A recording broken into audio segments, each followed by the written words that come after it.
जो दूसरी बोन है वो है स्कैपुला। स्कैपुला जो होती है, स्कैपुला एक थिन बोन मानी जाती है। साथ में इसका एक एस्पेक्ट बताया जाता है। तो जैसा कि हमें पता है कि जो स्कैपुला होती है वो पोस्टीरियर रीजन में हमारे प्रेजेंट होती है, साथ में ये लेटरल की ओर प्रेजेंट होती है।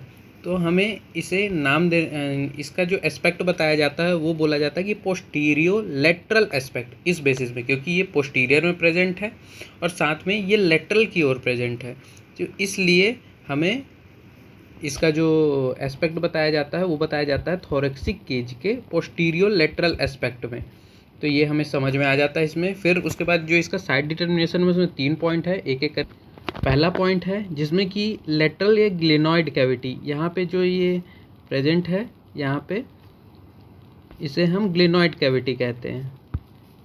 इस पार्ट को हम ग्लेनॉइड कैविटी कहते हैं, जो कि शोल्डर जॉइंट बनाती है ह्यूमरस के हेड के साथ। तो ये यहाँ पे जो लेटरल या ग्लेनॉइड एंगल है और यहाँ पे ग्लेनॉइड कैविटी बनाते हैं, बियर करती है। उसके बाद जो यहाँ पे दूसरा पॉइंट, यहाँ पे अगर हम देखें तो ग्लेनॉइड कैविटी हम इसे कह रहे हैं, ये जो पार्ट है ब्लू कलर में, इसे हम ग्लेनॉइड एंगल कहते हैं या लेटरल एंगल कहते हैं। यही बियर करती है ग्लेनॉइड कैविटी। इसके बाद अगर हम दूसरे पॉइंट की बात करें तो दूसरे पॉइंट में बोला गया है कि डॉर्सल सरफेस में जो होता है वो convex is divided by triangular spine. तो हमें जो ये पीछे की ओर जो ये डॉर्सल सरफेस हम मान रहे हैं, ये हमारा जो सरफेस है ये है डॉर्सल सरफेस, और इसी डॉर्सल सरफेस में हमें एक स्पाइनस प्रोसेस मिलता है, जो कि ये उभार की तरह जो बना हुआ है, ये एक यही है स्पाइनस प्रोसेस। ये जो स्पाइनस प्रोसेस होता है, ये स्पाइनस प्रोसेस सुप्रा स्पाइनेटस और इंफ्रा स्पाइनेटस, ये जो है ये इंफ्रा स्पाइनेटस है और इस जगह को बोलते हैं सुप्रा स्पाइनेटस। तो ये जो दो पार्ट होते हैं, इन दोनों को डिवाइड करता है हमारा स्पाइनस प्रोसेस, और ये जो है ये डोर्सल सरफेस में हमें देखने को मिलता है। इससे आप आइडेंटिफाई करेंगे। इसके बाद जो हमारा दूसरा सरफेस है जिसे हम कोस्टल सरफेस कहते हैं।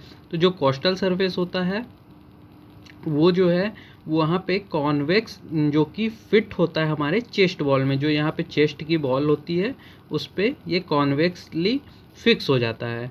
तो इस प्रकार से जो हमारा पीछे का वॉल था वो हमारा डॉर्सल था, और जो हमारा सामने का वॉल है वो हमारा फिट होता है कॉन्वेक्स चेस्ट वॉल पे। ठीक है।